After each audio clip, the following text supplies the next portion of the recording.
Salut à tous. Donc, comme je l'ai dit dans l'épisode 1, je vais me présenter. Donc moi c'est Mani, tout simplement. Aujourd'hui on va déballer un Traxxas Spartan. Le bateau c'est absolument pas ma spécialité puisque la chaîne fait, je le fais exceptionnel. En général que du Monster Truck 1/8 brushless parce que pas que le thermique n'est pas bien, chacun son truc, mais moi j'aime pas la pétarade, j'aime pas la fumée et encore moins l'odeur que nous donnent ces chers petits moteurs. Et tout aussi, même si je suis mécanicien auto, l'entretien qui est derrière, après chaque roulage, le démontage, le nettoyage, désengorger, etc., plus tous les réglages sur le terrain, effectivement, même si un moteur thermique une fois bien réglé est une crème à rouler, reste que la brutalité du brushless est toujours inégalée en thermique. Il va falloir qu'il fasse une sévère avancée de ce côté-là. En fait, le problème dans le thermique, c'est qu'ils ont pas évolué grandement depuis le départ, puisque les performances ont toujours été supérieures à l'électrique, il n'y avait pas réellement de concurrence de ce côté-là. Et maintenant que l'électrique est passé au brushless et au lipo, et ben, malheureusement, les thermiques, à part dans les très grandes échelles comme un 5e, où on a toujours encore l'avantage de l'autonomie, pour un budget quand même moindre, puisque effectivement je peux quand même faire fonctionner un brushless 1/5 30 à 40 minutes, mais le budget ne sera forcément pas le même qu'un RTR comme l'OSI ou HPI. Il suffit de déballer, faire le plein, un petit rodage et c'est parti pour quand même nettement moins cher que de le faire rouler en 8 ou 12 S lipo. Donc on va passer à ce qui nous intéresse, le Spartan. Occasion, parce que je n'achète pas grand chose de neuf, pour une très simple raison, c'est que neuf, ça reste relativement cher pour ce qu'on en fait. L'avantage de l'occasion, c'est que s'il arrive quelque chose, ça nous fait un peu moins mal au budget. L'inconvénient forcément pour ceux qui n'ont pas de connaissances, c'est qu'acheter une occasion leur revient souvent plus cher, puisqu'entre acheter une occasion à quelqu'un qui n'a pas été très honnête au moment de l'annonce, ou n'importe, ou plus des réparations à faire que la personne qui l'a vendu n'a peut-être pas vu, que la personne qui l'a acheté aimerait faire, parce que beaucoup malheureusement achètent de l'occasion dans l'espoir d'avoir du neuf. Du neuf à moitié prix, ça n'existe quasiment pas.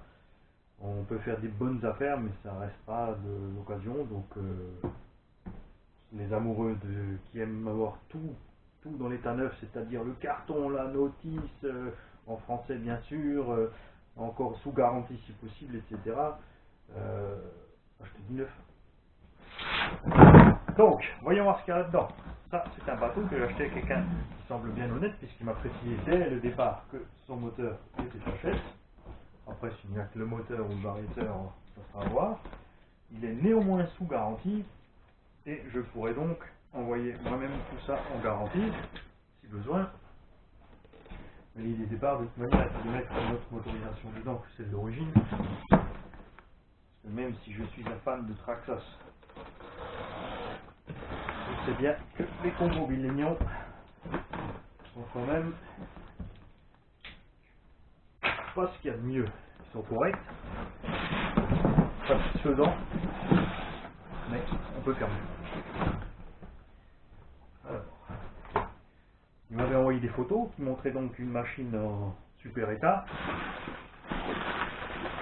Et on peut déjà dire, rien qu'en voyant le pont, désolé pour les fans de bateaux, j'ai pas encore tous les termes techniques utilisés en marine ni en hélicoptère. Un canopy pour un hélico restera pour moi une bulle. Donc la radio. Radio Traxxas, que je tiens à préciser, qui est boudé parce que sa programmation par les deux petits boutons est un peu compliquée le temps qu'on l'ait en main, parce qu'il faut passer une étape à l'autre un peu à l'aveugle, puisqu'on n'a pas d'affichage ni rien. L'avantage de cette radio, c'est qu'elle a 20 modèles mémorisables, donc avec une seule radio, vous pouvez faire fonctionner plusieurs modèles. Ces modèles peuvent chacun toutefois avoir leur radio, qui elle aussi peut être programmée sur les autres, c'est-à-dire que vous pouvez prendre n'importe quelle radio que vous avez, si vous avez 5 Traxxas, avec vos 5 modèles, les paramétrer tout ensemble, et rouler avec n'importe quelle des télécommandes, avec n'importe quel des véhicules.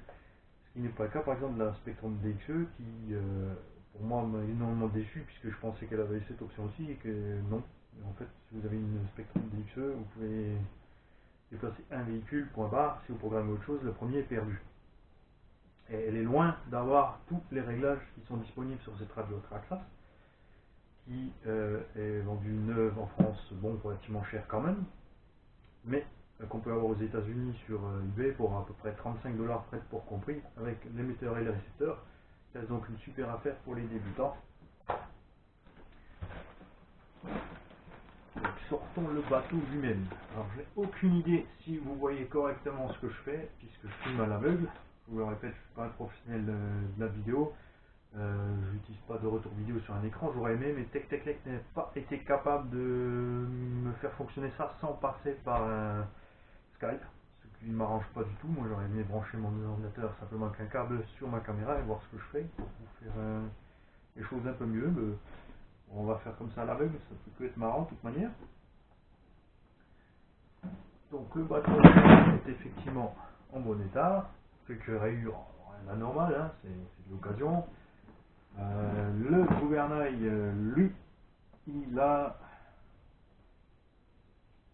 navigué dans une sablière, pas grand chose de grave, l'hélice est intacte.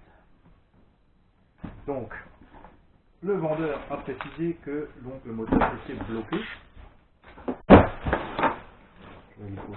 Il m'a laissé le BR avec. Oui, ici, je sais ce que c'est, le petit support pour poser le bateau.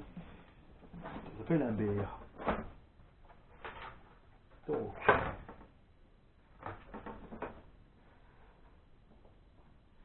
il sera nécessaire de faire ce qu'il faut pour l'étanchéité du bateau. Parce que Traxxas apparemment n'a pas prévu quelque chose, au moins qu'il l'ait modifié lui-même. Là j'ai une espèce de petite pâte bleue genre silicone. Mais ça m'a l'air tout à fait sympathique. Les deux accus NIH d'origine. L'intérieur du bateau a effectivement pas vu beaucoup d'eau. Et comme promis, moteur bloqué. Donc ce que je ferai donc dans un moment ultérieur, c'est de brancher tout simplement un autre moteur, voir si celui-ci fonctionne. On a comme de l'oxydation sur les prises, donc c'est bien qu'il y a de l'eau qui est rentrée, mais ça c'est pas bien méchant. Je vais donc brancher un autre moteur sur le variateur, voir s'il fonctionne parfaitement, et le cas nécessaire, donc envoyer le moteur en garantie, mais mettre en attendant un autre moteur pour tout simplement pouvoir profiter du modèle. Mon but n'est pas de faire de la vitesse excessive, mais tout simplement de m'amuser voir ce que ça donne un bon bateau sur la flotte. J'en avais déjà à l'époque de Graupner, dont je n'étais pas satisfait. Bon, j'étais beaucoup plus jeune aussi et beaucoup plus con. Bon, quoique ça, c'est pas sûr que je sois vraiment moins con maintenant. Donc voilà, il n'y a pas grand chose à dire sur un bateau. Hein. Vous avez généralement un moteur au centre, si vous avez des catamarans, on peut avoir deux moteurs, etc. Un petit flexible pour la transmission, variateur et moteur refroidi par eau.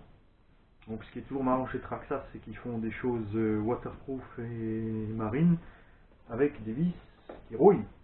Et oui, merci Traxxas.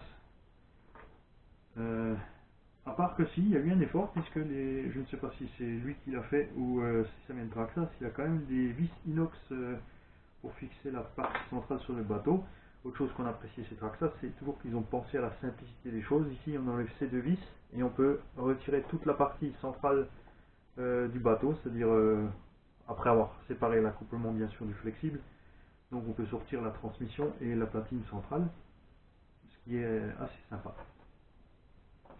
Donc voilà pour le bateau. On continuera au prochain épisode sur le deuxième petit carton reçu aujourd'hui.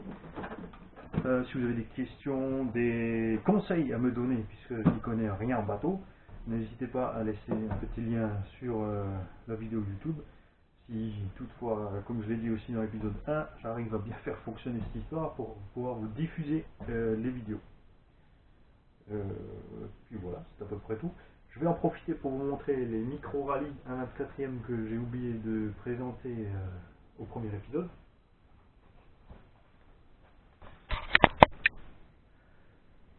Que voici.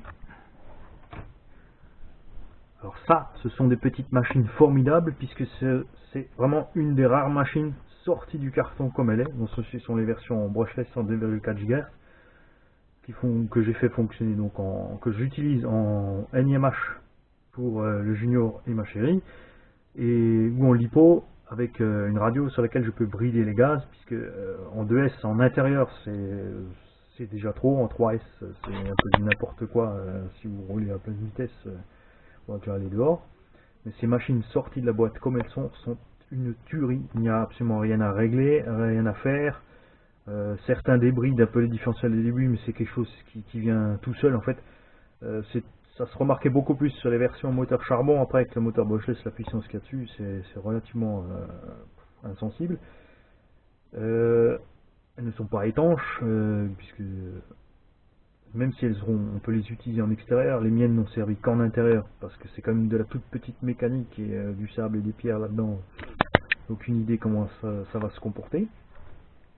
Mais comme dit, c'est un achat qui était fort sympathique. Ce sont 3 occasions, donc j'ai eu pour même pas tout à fait 100 € chacune, avec l'hypo, la radio d'origine. J'ai mis la mienne sur ma DX4, qui permet de changer tous les paramètres, ce qui est quand même assez sympa pour l'entrée et sortie du virage, pour doser mieux ses gaz ou sa direction. Mais vraiment, avec la radio d'origine, comme elle est sortie du carton, je le répète, un pur bonheur ces 3 petites machines. On a aussi ici le Losi Micro T. Celui-ci a reçu un châssis en carbone, des amortisseurs alu. Bon, les amortisseurs alu, décevant. La suspension d'origine est amplement bien faite en fait avec les petits ressorts. Néanmoins, en plus que 2S, ça devient vraiment difficile à conduire. Faut maîtriser la bestiole. Donc voilà, c'est tout pour cette fois. À bientôt pour le 3e épisode.